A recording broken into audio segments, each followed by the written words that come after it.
Allahu Akbar, Allahu Akbar, Allahu Akbar, walillahil hamd.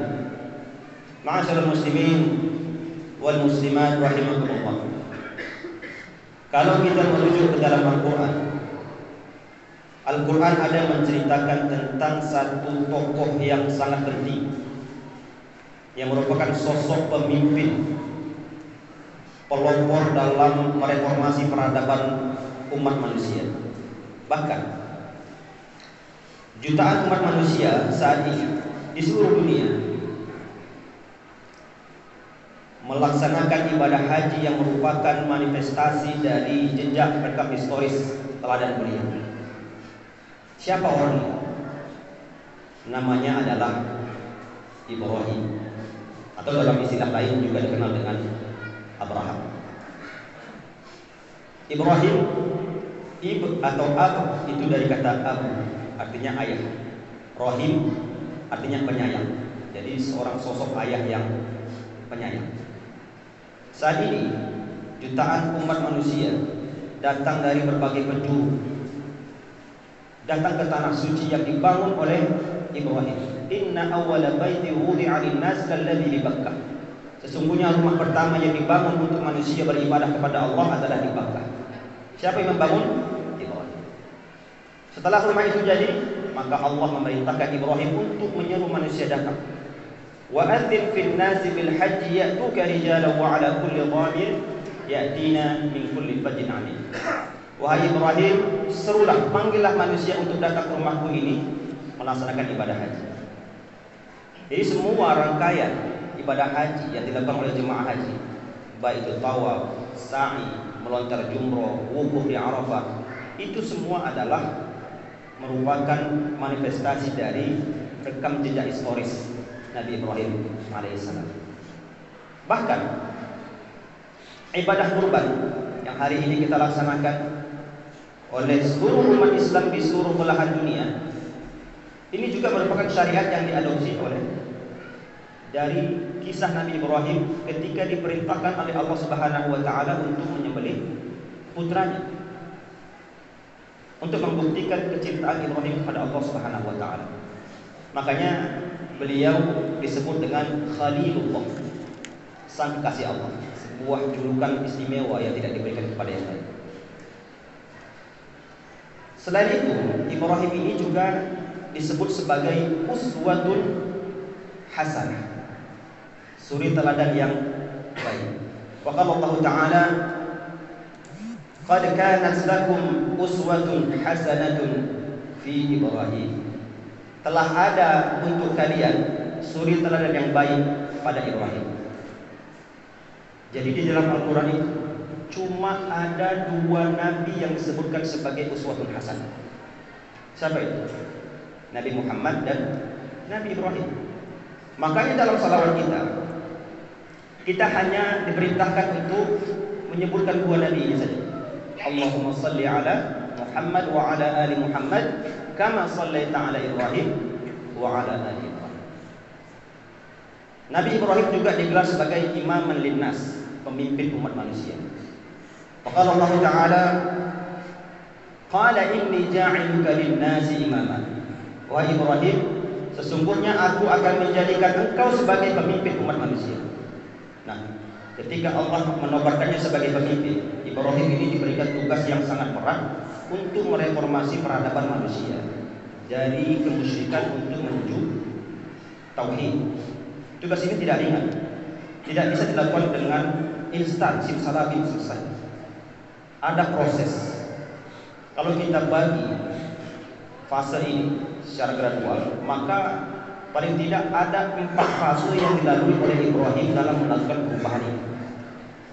Yang pertama, fase pertama adalah ketika Ibrahim melakukan perubahan terhadap dirinya sendiri.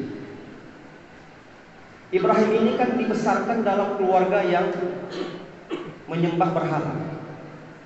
Dia merasa resah, gelisah dengan kondisi seperti ini. Ini tidak benar. Maka dia berusaha untuk menemukan kebenaran sendiri. Dalam Al-Quran Allah menceritakan, falamma janna alaihi al-lail ra'a kaukaba. Ketika malam telah gulita, dia melihat bintang. Qala hadza rabbi. Dia mengatakan, oh ini Tuhanku. Falamma afala qala la uhibbul afilin. Tapi ketika bintang itu pun terbenam, dia mengatakan, aku tidak suka terhadap sesuatu yang terbenam. Falamma ra'a al-qamar bazighan qala hadza rabbi. Kemudian ketika dia melihat bulan terbit, dia pun mengatakan, oh mungkin ini Tuhan. Falamma afala qala la in lam yahdini rabbi la akunanna minal qaumidh dhalin. Tapi ketika bulan itu pun terbenam, dia mengatakan, sekiranya Tuhan tidak memberikan hidayah kepadaku, pastilah aku termasuk ke dalam orang-orang yang sesat. Falamma ra'a asy-syamsa bazighatan qala hadza rabbi. Hadza akbar. Ketika dia melihat matahari terbit, dia mengatakan ini adalah Tuhanku karena lebih besar. Falamma afalat qala ya qaumi inni bari'un mimma tusyrikun. Tapi ketika matahari itu pun terbenam, dia mengatakan, wahai kaumku, sesungguhnya aku berlepas tangan dari kesyirikan yang kalian lakukan. Inni wajjahtu wajhiya lilladzi fatara as-samawati wal arda hanifan wa ma ana minal musyrikin. Sesungguhnya ku hadapkan wajahku kepada Tuhan yang menciptakan langit dan bumi, Hanifah, dan aku bukanlah termasuk ke dalam golongan orang-orang yang musyrik. Ma'asyiral muslimin rahimakumullah. Fase pertama ini penting. Bagaimana kita berusaha untuk menemukan kebenaran, melakukan perubahan terhadap diri kita sendiri sebelum melakukan perubahan terhadap orang lain. Karena bagaimana mungkin terjadi perubahan kalau kita tidak awali dengan diri kita sendiri? Makanya kata Allah, innallaha la yughayyiru ma biqaumin hatta yughayyiru ma bi anfusihim. Sesungguhnya Allah tidak akan mungkin merubah nasib satu bangsa, satu kaum, kecuali mereka yang berusaha untuk mengubahnya sendiri.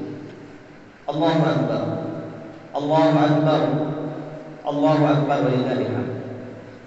Fase yang kedua adalah ketika Ibrahim melakukan perubahan terhadap keluarganya.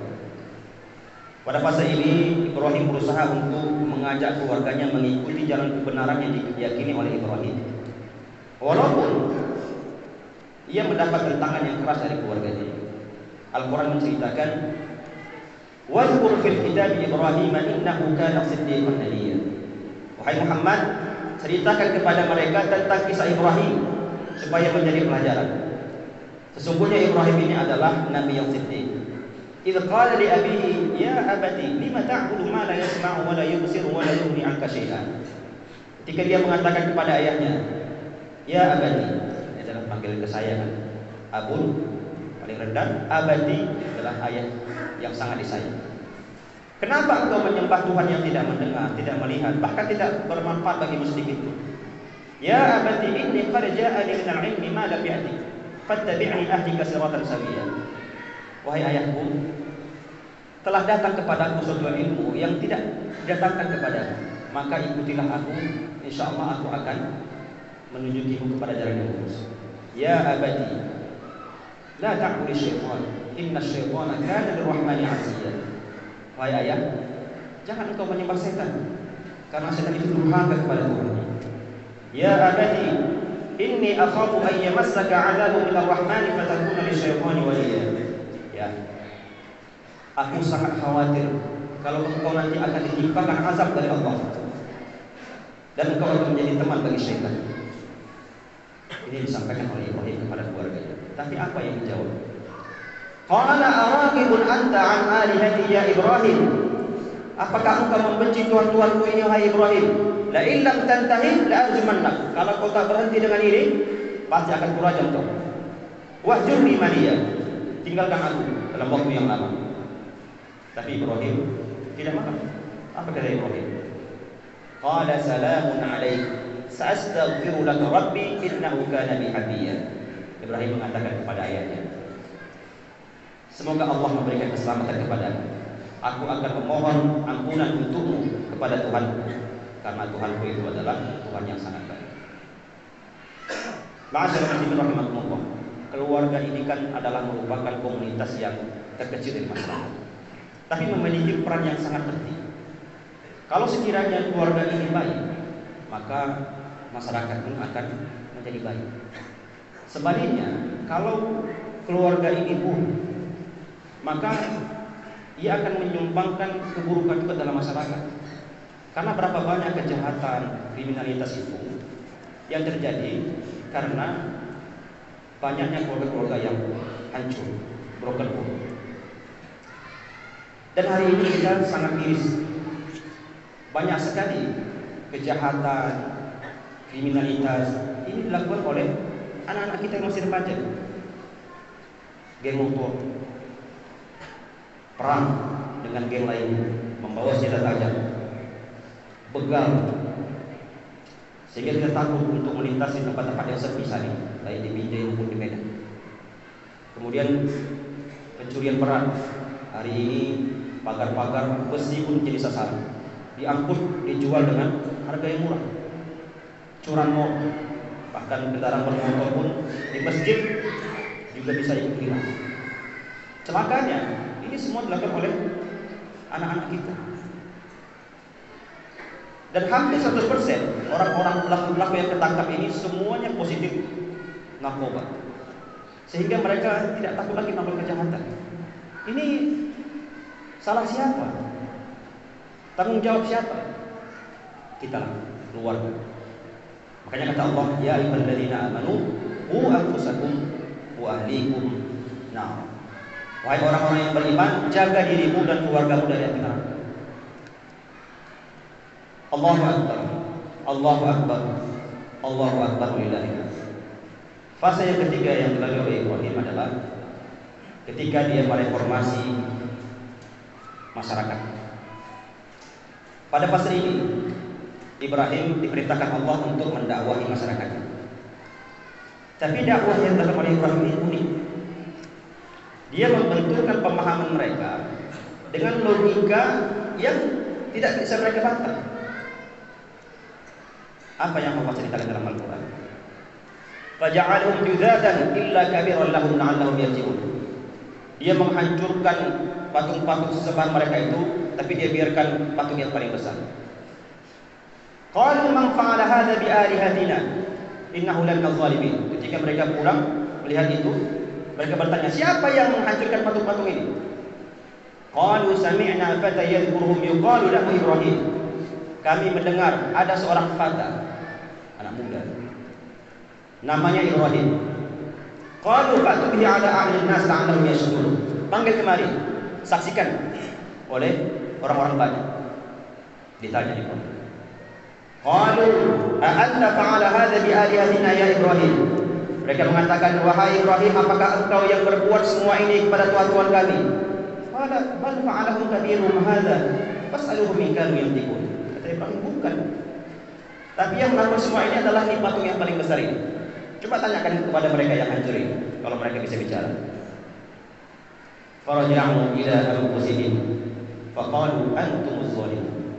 Kemudian mereka kembali kepada kesadaran mereka, sadar sesungguhnya kalian memang termasuk orang yang zalim. Tsumma nukisu ala ru'usihim laqad 'alimta ma haula'i yantiqun. Kemudian mereka menundukkan kepala mereka dan mengatakan, Ibrahim, bukankah engkau tahu bahwa patung-patung ini tidak bisa bicara? Ini Ibrahim sudah menang secara logika. Apa kata Ibrahim? Qala afata'buduna min dunillah ma la yasma'ukum ma la yanfa'ukum wa la yadurrukum syai'an. Apakah kalian menyembah Tuhan-Tuhan yang tidak bisa mendengar, tidak bisa melihat, dan bahkan tidak bisa bermanfaat kepada kalian? Urfil lakum wa lima ta'buduna min dunillahi afala ta'qilun. Celakalah kalian dan apa yang kalian sembah selain Allah. Apakah kalian tidak bisa menggunakan akal kalian?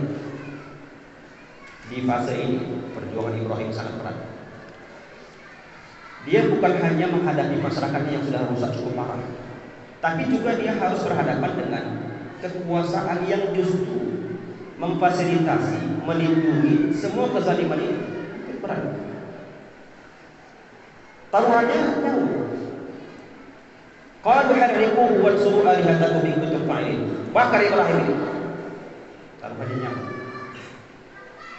Kondisi yang dialami Ibrahim ini bukan hanya terjadi pada masa Ibrahim, sampai hari ini masih terjadi. Banyak sekali kezaliman-kezaliman. Ini justru dilindungi, di backup oleh oknum-oknum yang justru di tangannya diberikan kekuasaan. para penegak hukum, dia mengoyomi masyarakat, dia melindungi masyarakat. Ini kan peran. Tapi kita tidak boleh menyerah. Disinilah kita perlu meniru Ibrahim. Ibrahim ini sendirian masih muda, tapi dia berani mengambil risiko untuk memperjuangkan kebenaran. Makanya kata Nabi SAW, man ra'a minkum munkaran falyughayyir biyadihi. Barang siapa yang melihat kemungkaran maka hendaklah dia merubah dengan tangannya. Fa illam yastati falyughayyir bi lisanihi. Kalau tidak mampu dengan tangannya maka hendaklah dia merubah dengan lisannya. Wa illam yastati falyughayyir bi qalbihi. Kalau pun tak mampu maka hatinya pun benci kepada kemungkaran itu. Wa huwa adhaful iman. Tapi ini adalah setengah iman.